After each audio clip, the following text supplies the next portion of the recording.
on these boilers right here, they have to be inspected yearly. And part of the inspection is we have to take this apart. Like I said, there's a ball float inside here, and that has to be able to move very freely. Because of the corrosion and the scale buildup in a boiler, these have to be opened up, taken out, taken apart, and the inspector has to be able to see inside here to know that it's clean. Then you get a new certificate and you're good for the next year. That's what these stickers are over here. Also, they want this cover removed, and they want the cover in the back. They want to check out the whole burner assembly. There's also ports over here that need to be taken apart where he can look into the boiler and make sure that everything's okay. Once you open this all up, you'll be able to see if there's scale in the boiler.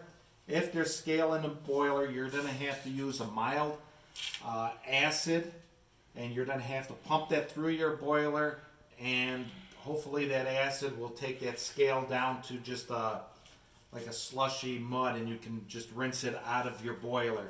If not, sometimes you have to keep that acid in a couple days, and you almost have to rake out the scale. It could get that bad. But so long you keep up on your chemicals and everything's fine, you shouldn't have that type of problem. Also, I want to go back to the condensate that we were talking before about. Once all the radiators cool off and the condensate returns from the building, sometimes it needs some help. So what we have in some spots is a condensate tank like this. So the water comes back into here from all the radiators up 3 stories or how many stories you have. The water comes back to here, and then this is pumped back into our feed pump that we talked about, which is over here.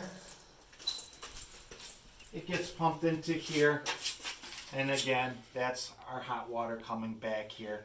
And the nice thing about that is that's water coming back from the building, so it really doesn't need any extra chemicals added into it. It's already in there. The worst thing for a boiler is having to add fresh water or anything like that, because it has oxygen in it, and that causes rust to occur. So if anybody ever wants to come up with a good chemical that can remove oxygen, you'll be a genius and you'll make all the money in the world.